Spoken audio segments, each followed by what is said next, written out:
She's our very own proud Kenyatta University alumnus class of 2017. She actively engaged in student leadership as a class representative and a vice chair of the CRM club, spearheaded impactful initiatives like the campus Pads Drive. I hope the class representatives and the other student leaders are encouraged here. Let's continue. Kindly supported again. With a background in human resource management, she has focused on recruitment and employee relations, ensuring workplace growth and engagement. Her leadership journey extends beyond campus through the Young African Leaders Initiative, YALI Cohort 40, and co-founding LEDI-Kenya, which is a community-based organization in Ewasokedong, Kajiado County, with other CRMers, empowering young people in sustainable agriculture. Madam Cecilia, okay. She also gained global exposure through the multinational exchange Sustainable Agriculture in brackets MESA program in the USA, California, in the year 2019 to 2020, with Grow Biointensive Program, Agriculture Center of Kenya, where she transitioned from Atachi in 2016, continued to volunteer with them to a board member, to a board member from the year 2021 to date, shaping policies for sustainability and impact. Kindly please touch your neighbor and tell them this is a CRM. Huyu ni CRM, she's one of our own. So I hope you are encouraged when you're seated there that CRM, tuko mahali. Then let me continue. Currently, she serves as a revenue officer at Kenya Revenue Authority, KRA, and a board member at Native Eco Life Concerns Foundation since November 2024 to date, contributing to environmental sustainability and community empowerment. Now this statement, as I finalize, let's say when you reach up over young professionals, you just say like I. You'll add that like I in brackets. Excuse me. Passionate about mentorship, career growth and building meaningful connections. She continues to inspire young professionals.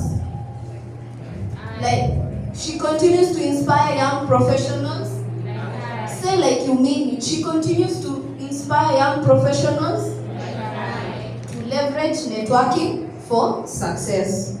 So, with 3 factorials, kindly help me to welcome our very own graduate with a Bachelor of Science in Community Resource Management from Kenyatta University in 2027, Cecilia Wairimu Njoroge.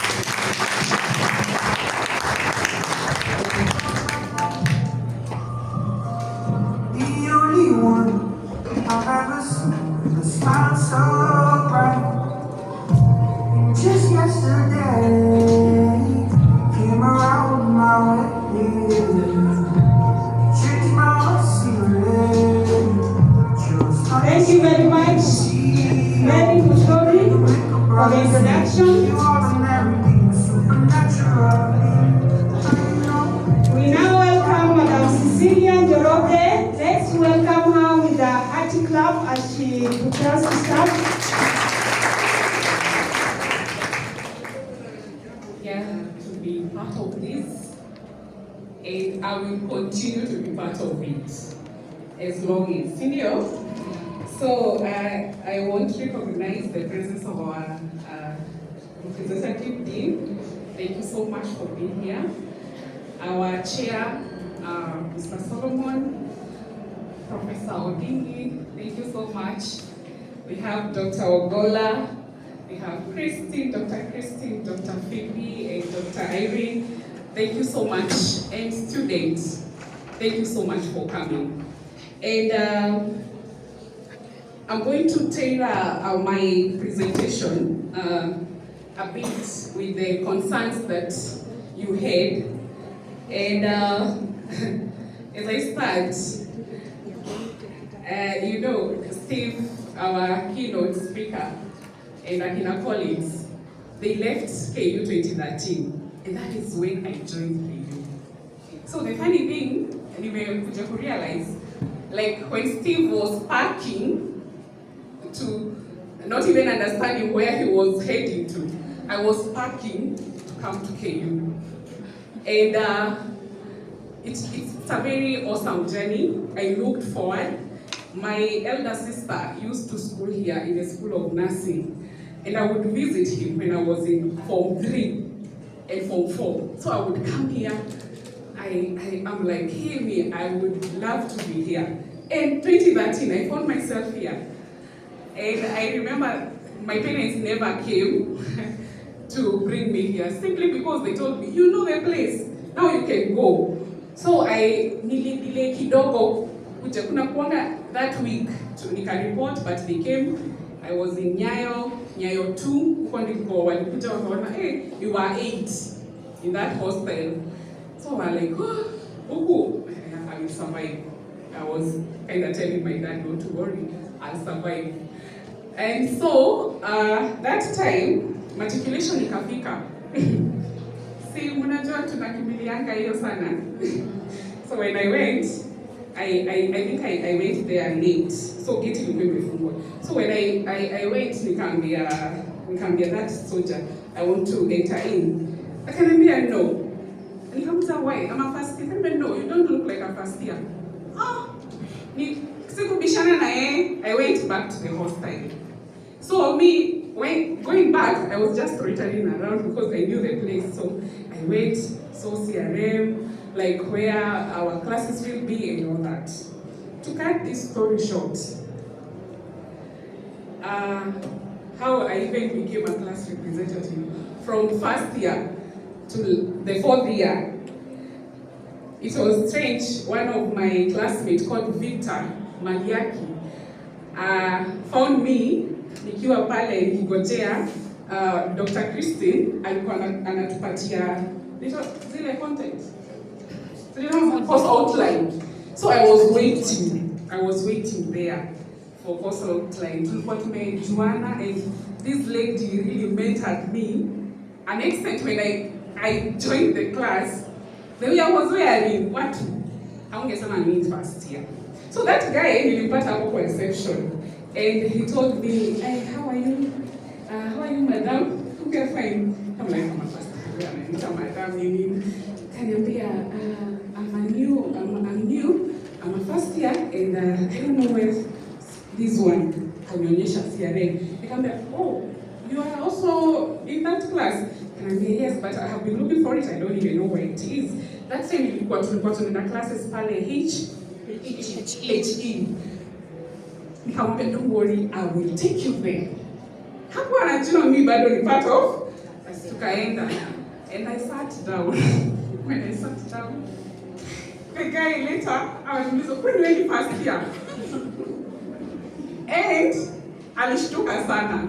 But before that, before community resource, we are still talking. We are here because of personal branding, and it's very important to be very confident with yourself. Be very confident even how you groom, because that is personal branding. You cannot groom anyhowly, and you think people will address you the way you want. They will address you anyhowly, right? And so, before I joined community resource management, of course I was a JAM student, so I got a letter for CRM. Before that, I had joined Kenya Institute of Management.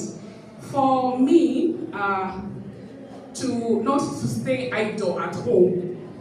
And the first course, nilifikiria, it was human resource management. And I knew I would be managing human beings. But now, for a few months, nimetoka kufanya certificate of human resource management. I wanted to continue with a diploma, but I got a letter September, August, when I joined CRM, nikaona hii nayo inajiita community resource management. I thought, God, So I manage human beings, then I proceed to community, managing community. And see, unaona zote ziko na resource na management. So I knew I was in the right place. And so, we are looking at the professional branding. And when you hear about professional branding, something comes in your mind. Let me ask right now, if you hear about ZD Market Fund. Do you know ZD Market Fund? You know it? You know it? Oh, nini inafanya ZD Market Fund? It's where any person can invest. It's where any person can invest as low as 1,000 shillings salary in a corona interest. As low as 100, not around 100 more. If you invest. Near which company? Safari. Exactly. What about till numbers? And maybe ni nani wako nayo? Yes? Safaricom, right? So, even without Safaricom saying that in tunaleta ZD Market Fund, even without us knowing pay bills ni za kina nani, or even till numbers, we already know it's Safaricom. So Safaricom here, as our case study, it has already branded itself. And even without us mentioning Safaricom, when we mention the tiny things that they are doing, the insurance savings, we already in our mind, we are contemplating about, Safaricom is doing very well. And so that is where we are heading. Imagine you walking into a room before you ever set foot in it. And then you just find yourself also opportunities chasing you before you even apply. Imagine also being remembered long after a conversation that ends. Imagine yourself. Are you imagining yourself? Are you trying to imagine yourself? Like, see, tuliulizwa nani wakiweka their LinkedIn well, you think the job opportunities will come? Ati haraka. We said they will. Did we say that? No. So, let me tell you, when we talk about LinkedIn, we will talk about it. And we will talk about this. Because branding, your professional branding, is your silent ambassador. We all know ambassadors. Cecilia, what do they do when you hear someone has been appointed to be ambassador in China for Kenya? What comes in your mind? Yes, we need an interactive session here. Msilale. Yes, when you hear about ambassador, what comes in your mind?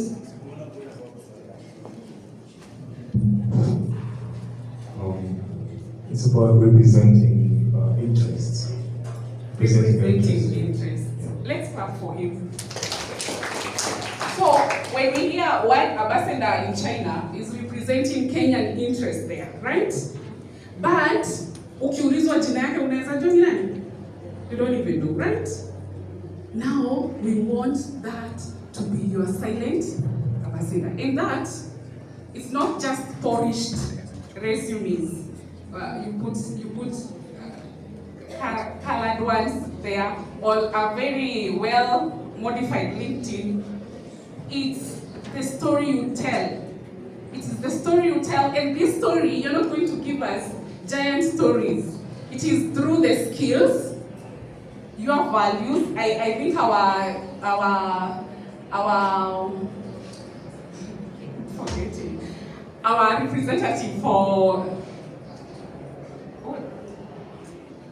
representative talked about it, about skills, values, your reputation, and how you show up, both online and in person.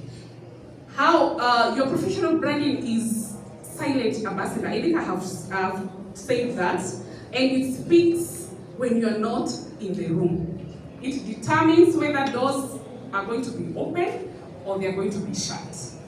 I have said, like, grooming is one of them. How you articulate yourself is one of them. Because you cannot be like called for an interview and then you have a very beautiful resume, you have worked for so many companies and all that, but now it reaches a point, now you're being asked, a panel of 9 people, and you're asked question and you cannot even. So unajua English inaishianga hapo. You had mpaka ulikuwa unaenda kwa kioo, unajiongelesha hapo unasema, you know, when they ask me, tell us about yourself. Sema na English hapo, wacha ufike pale. Inapotea yote. Inapotea yote mpaka wanashangaa, whom do we call? When they look at you and they look at your resume, they wonder, who is this? So, what do you want the world to say about you? And the world will say about you if you build it, if you be that, and if you own it. It's not anyone else to own it, it is you. It is you. Next, we are going to look at the element of a strong CV. And I have a question before we continue.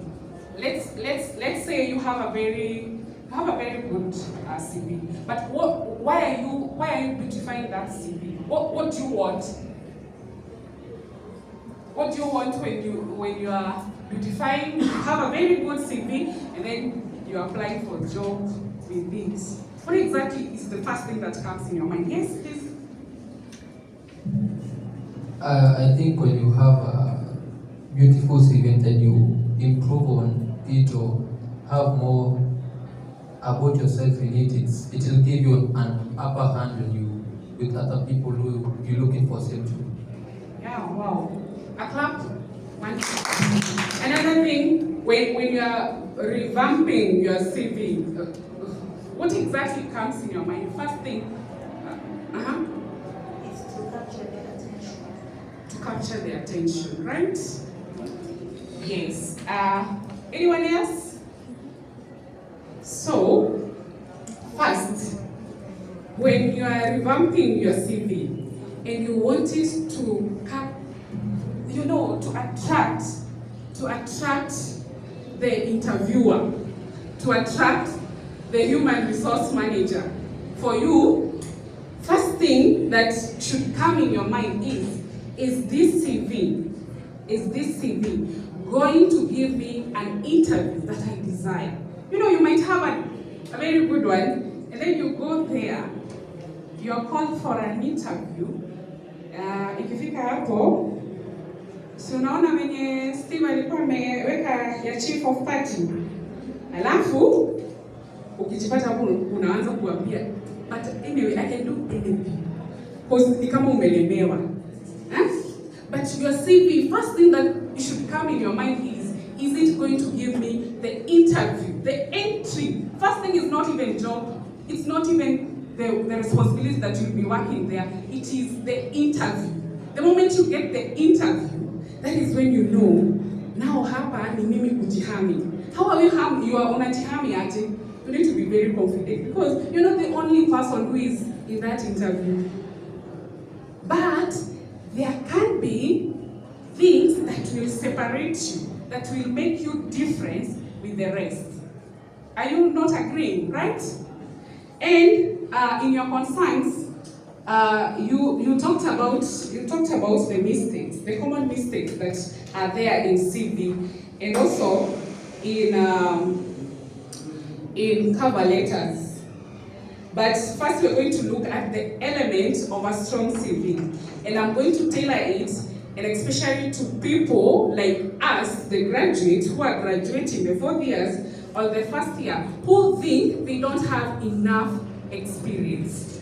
And one thing that we need to have in our CV, like typically right now, is you have to have a personal details. And in personal details, we need to see your formal email. Email is one of the personal details that you can put there. And it's quite interesting when you tell people to go and get emails.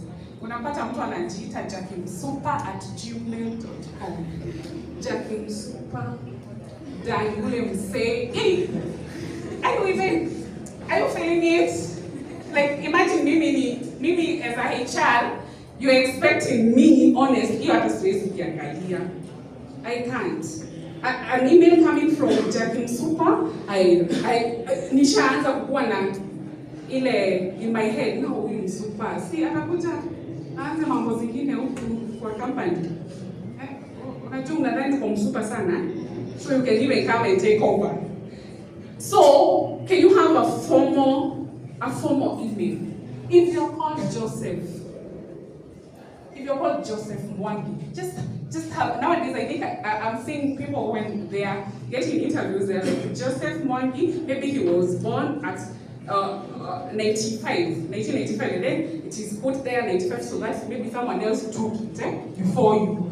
So unaweka Joseph Mwangi 95 at Gmail. It's, you know, it's different from Joki nani demo yule msupa ama demo ule mse, you know. So check on your personal details. Then have your the email. If you have LinkedIn, you can have that address. You can put it there, as well as you can put your mobile number. For us, you know, we need to call you. Even if we are not going to call you through an email, because email is very official in a way that maybe that is where we congratulate, you have been invited for an interview and all that. But even a call is maybe to follow up in a manner of like, can you be available? Nowadays, unajua tuko ile era ya Gen Z, wanakuambia, hata nao wanakuambia, can you reschedule it? I don't know how. I think they are very much engaged, but you need to have that. Next, we need to have a career objective. Honestly, even if you haven't had an experience, there are things you have been told here before. Like you need to have those skills. You need to have been volunteered somewhere, or even engaged in club. To be honest, for myself, CRM club, it has shown me more doors than any other club. Because every Saturday, I don't think we were relaxed somewhere. We would do a lot of activities, and we would collaborate with so many organizations around Kiambu. And that is how, to be honest, we landed ourselves in some job opportunity. We did write those things. We did. But networking and keeping those networks. You don't just network today, and then the next time you will maybe network with me, or maybe you'll network with someone else, it's next year. That is not connection. That is not keeping connection. And so, I would encourage, at that part of career objective, you can talk about those skills that you have gained through the activities you have been, maybe in CRM club and all that. The next one is educational background. Mind you, before I continue, educational background is very different from professional qualification or even professional background. And when you talk about educational background, when you are young, like our 4th years, and even our first year, your educational background mainly utafocus sana na high school and also CRM, senior, that community-based community resource management.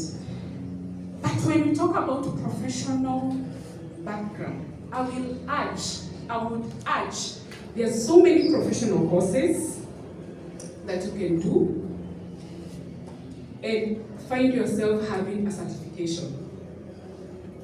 Myself, after doing CRM, I went back to do human resource, to complete it, so that at least I get an upper hand to have a professional course. Because from the beginning, I loved human resource. I loved dealing with people, and that's why I had to integrate it with my community resource management.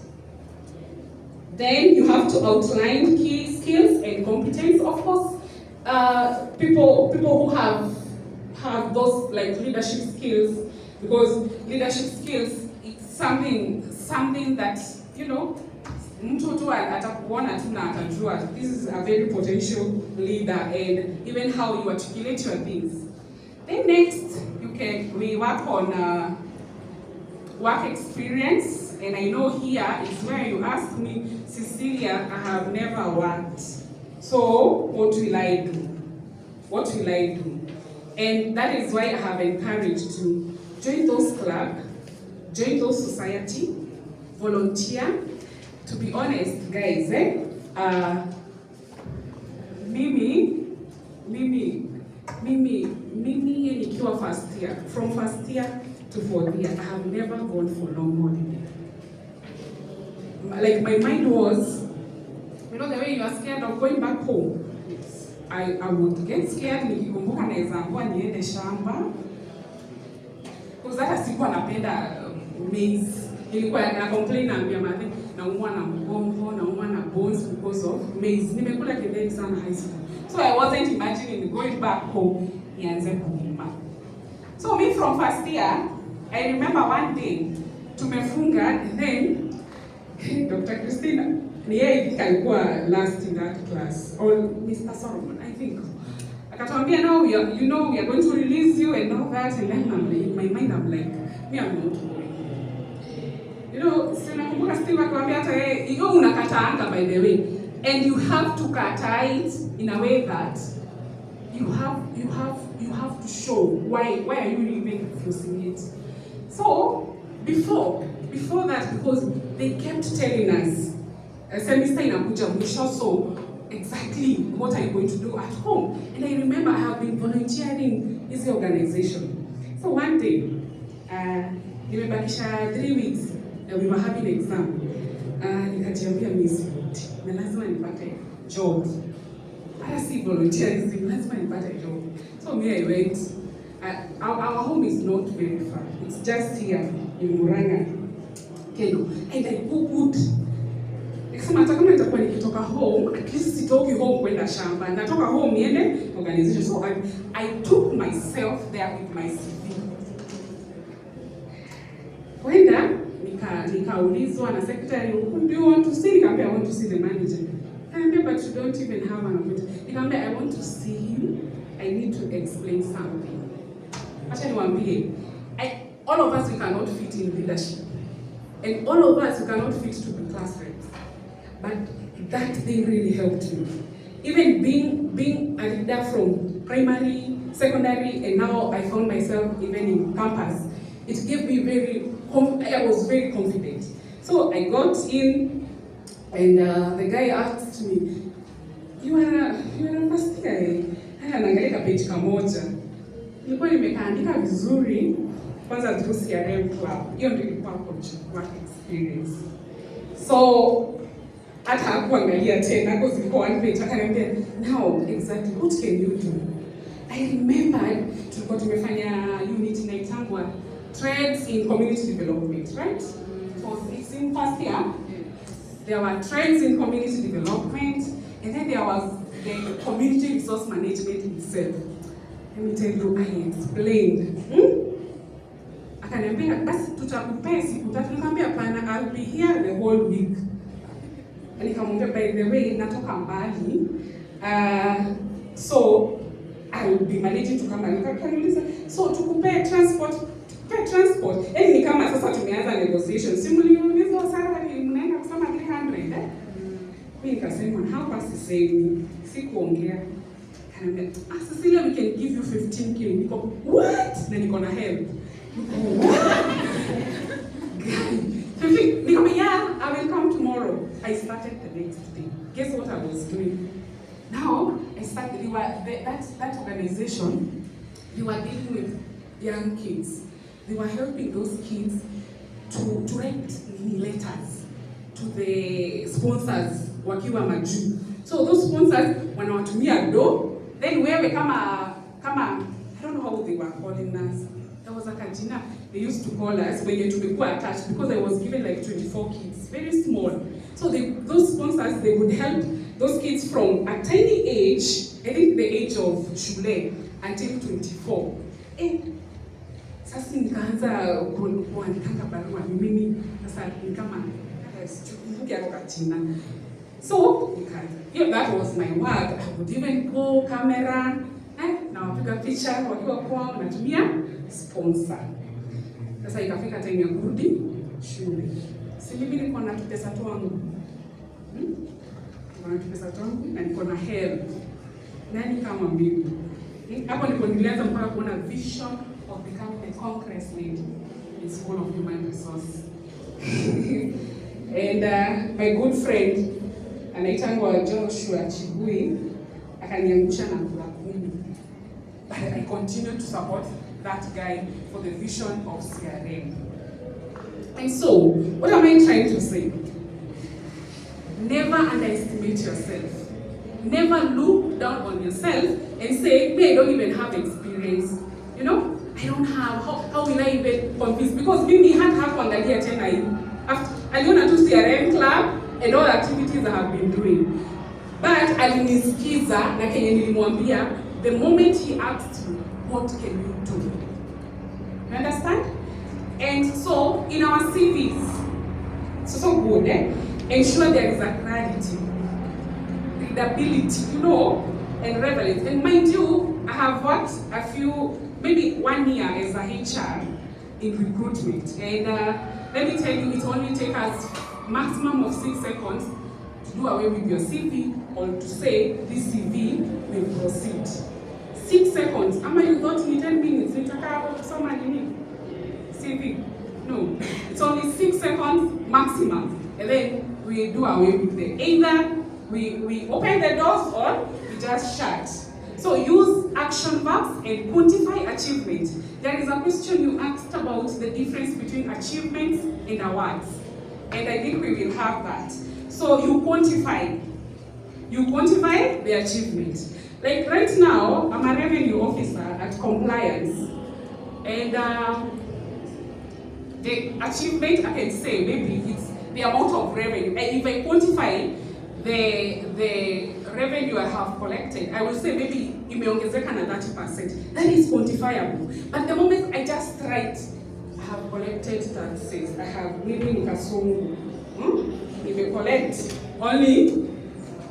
collect taxes. That is not enough. You need to quantify to show, like, even during appraisal, at least someone will see, this one, amejaribu sana, ame surpass the target.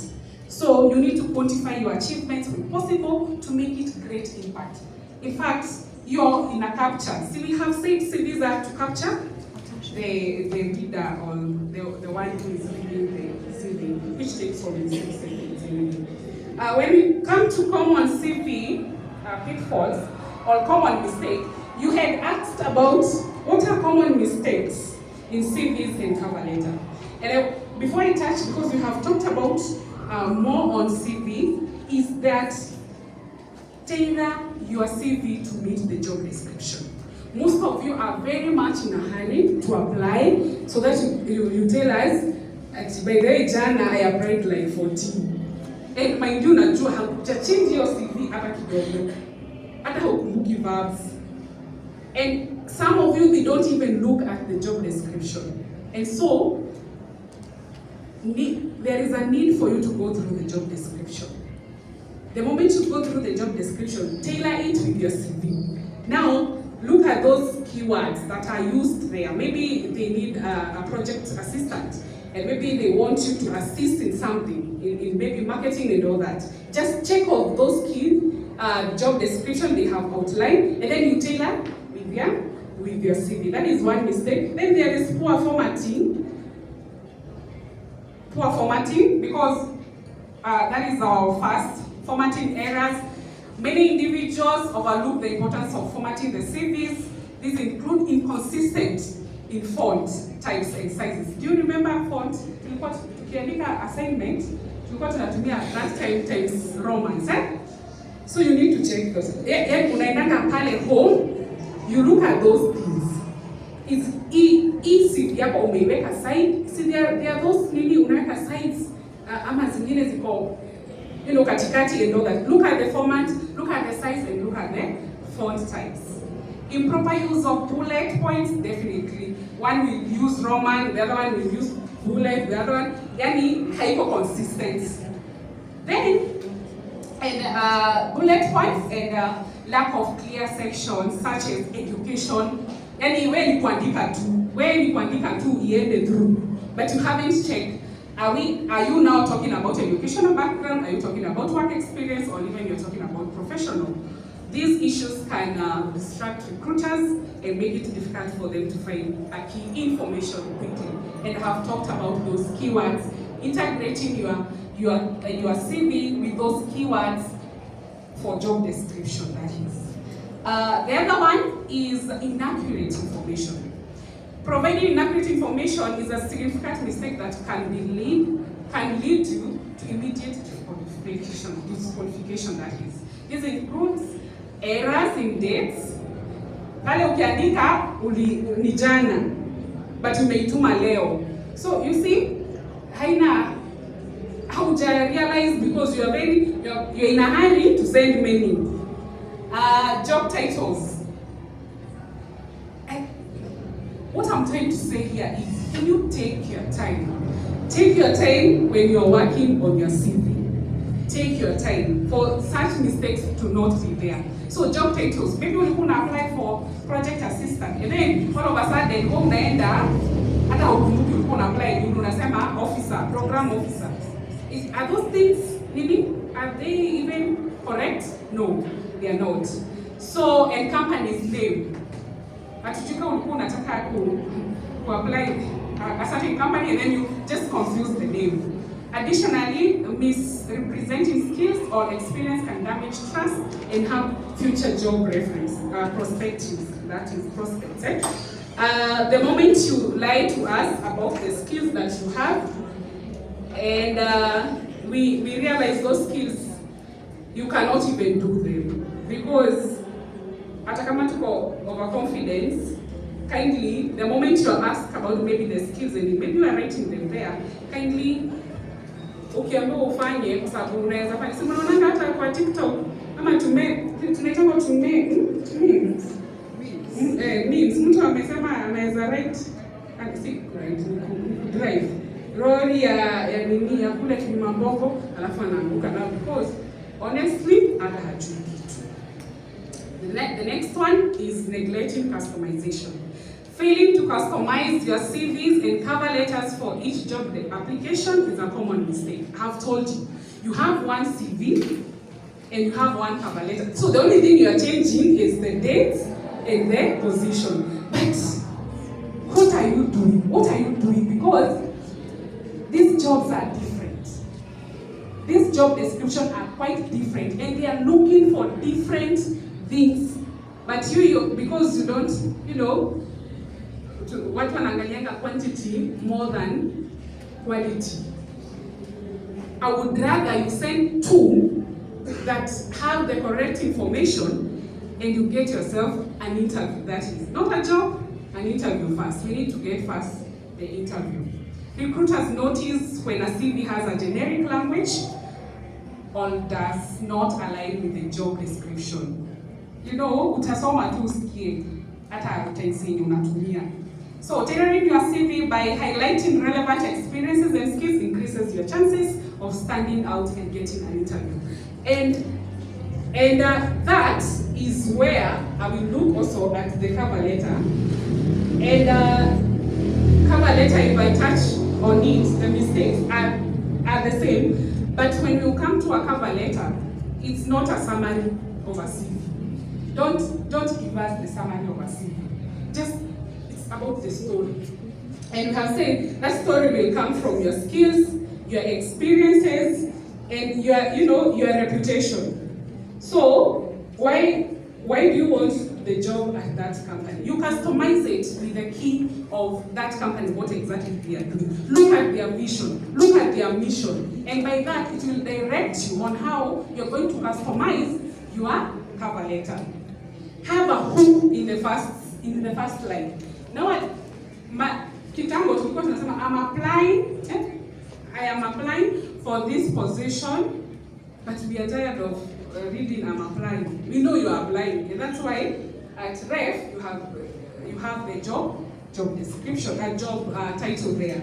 And so I would ask us to have that hook, we have been talking about attracting. You can even say, with a passion for this industry, you mention the industry and the skill that you have proven a track record of relevant experiences. Now mention them. Mention those relevant experiences. I am excited to apply. You see my apply where it has come?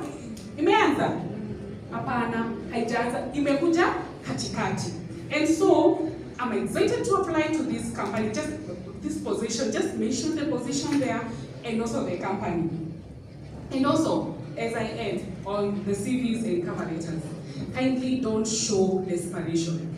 We can tell when you are desperate. We can tell when you are desperate, and especially when you are ending those cover letters. So, when you tell us, like, I look forward to the opportunity, like, you need to add with no desperation, because I haven't had, maybe you applied and haujapata feedback, and then you just write an email, you tell them, I haven't had back yet, and I'm really hoping for this opportunity. This job means everything to me and my family, and I will do whatever it takes to be considered. It shows a lot of desperation, but I would maybe give an example and I say, maybe I look forward to the opportunity to discuss how my skills and my experience, because you had mentioned them, that align with the company's name and the company goals. Please feel free to contact me at your convenience to schedule a conversation. That shows, you're looking forward. And someone can tell, oh, maybe if I have a conversation with this person, we can get the right person for that job. So we go to, it's our final about CV trends. There was a question on CV trends nowadays. I think we have touched them, a bit of them, but I will talk about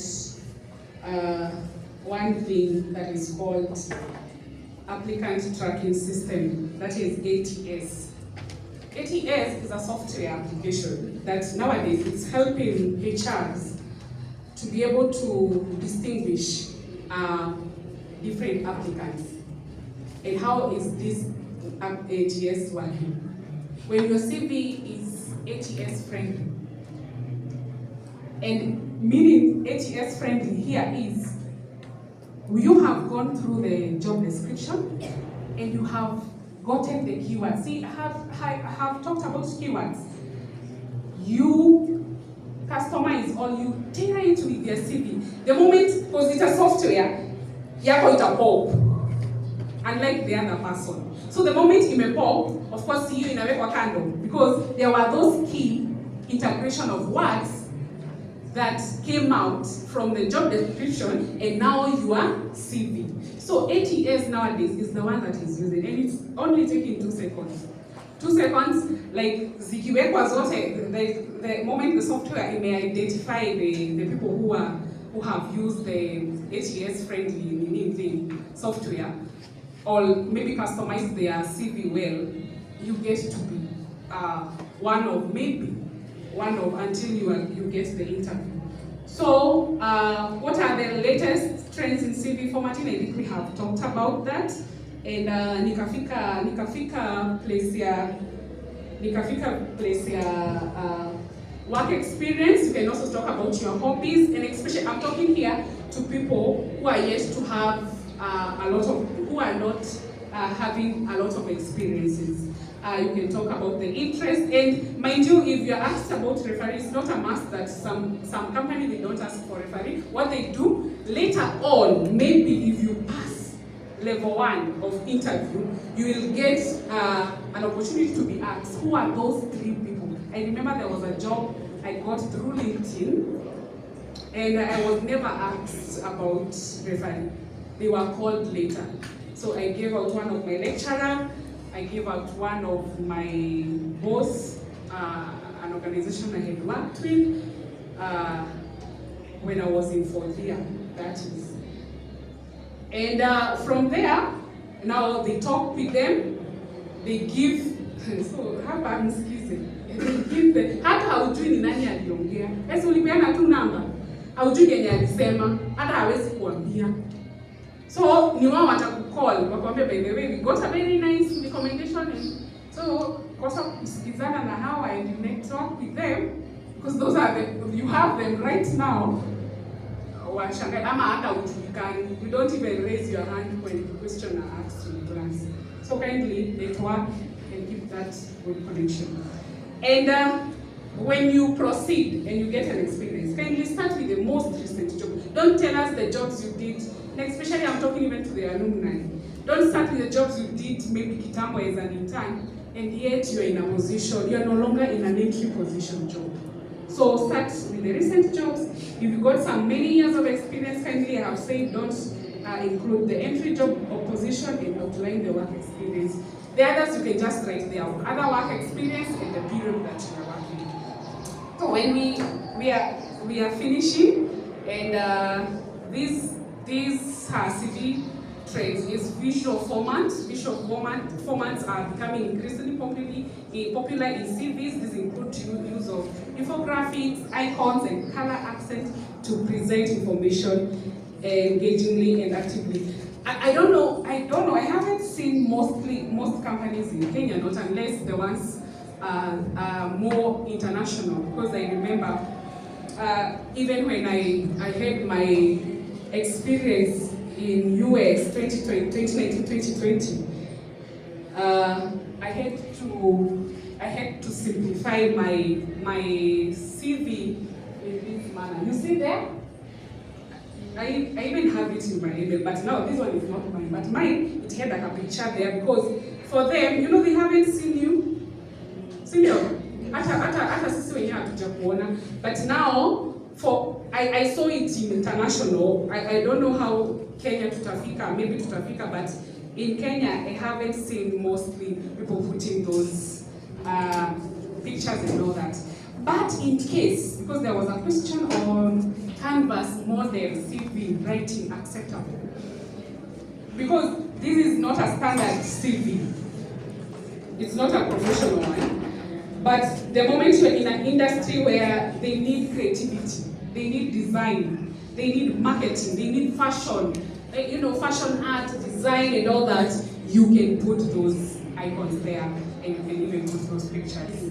You need to capture them to see if you are a graphic person, you can design it very well. However, it's very essential to maintain a balance between creative and professionalism. Have I said that? Yes. Use keywords. Incorporate relevant keywords from the job description. I think I have said that about applicant tracking system. This ensures that the application gets noticed. Recruiters looking for specific skills and qualification. So research industry keywords. I have told you, go back to the job description and try to research on their keywords they have used in that job description. Then you can apply. I think we have gone through the CV, simplified layouts. There are different ones, but the moment you go through the format, honestly, itatokea vizuri, and you look at the font and the size and all those things that I had mentioned before, you can be sure that you will get yourself an interview.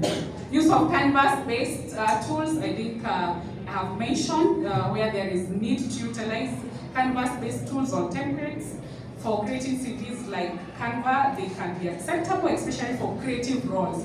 Hii hawezi enda nayo for public service atuanze kuapply ukiwachorea hapo. No, it's for designers and marketers. However, keep in mind, I have told you about ATC compatibility. Nowadays, we don't read these things. That ATS, it has come to, to make work easier for an employer to get the qualified or the right person for that position. Industry expectation in more traditional industries like finance or law, a simple text-based. I think the one I have told you about, the design and format, CV without design elements is typically preferred.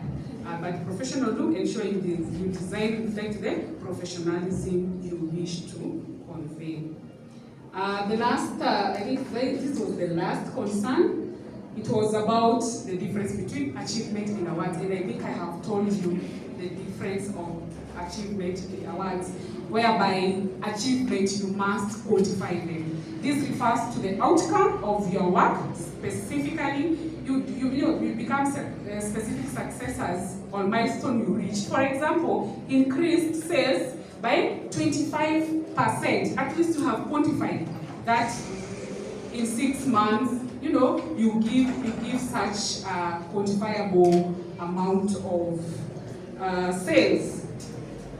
And also, maybe, and especially maybe in where I am as a HR, maybe I can talk about maybe successfully led a recruitment drive that hired almost, now you write there, not the word almost, but you write 100 plus employees, like I'm quantifying what I have achieved.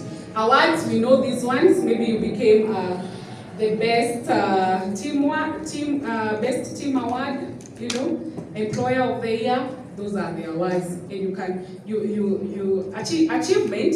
You can put them in. You can incorporate them in your work experience. But awards, there is somewhere there is hapo chini you can write about your awards and honors.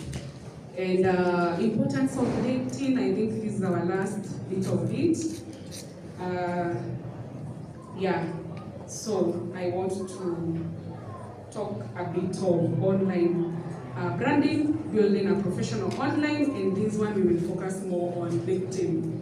I've told you 2 jobs I have gotten through LinkedIn. I see who apply. It's how you present yourself. And so as we wind, the LinkedIn, you need to have that professional photo. Usiweke photos zingine zenye, they are not capturing. Have a good headline, have a good summary of yourself that is about narrative of your career journey, skills and accomplishment. And also you can have skills and endorsement. Those ones you can look for them even in your colleagues and even people who know you, if that skill you are good in that skill. And experiences, recommendation, I've talked about them. Social media, you need really to be very professional, and especially when we talk about even things zenye tunatumia. Once you apply for a job, kindly don't have those kids tunes zenye hata hatuzielewi. Unatuwekea a very funny music. Be mindful of your social links or platforms, how you use them. Even your phones, so my ringtones please, and even music, even in an interview. So I will end there and say I'm looking forward. You can seek help on how the etiquette and all about your CV formatting and all that. So may God bless you, and thank you so much for having me.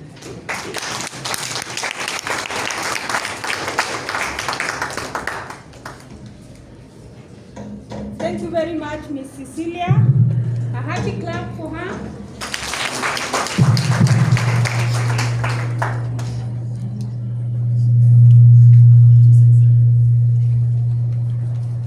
Okay, thank you very much, Miss Cecilia, for that informative and eye-opening. Bado tuko kwa 1, 2, 3.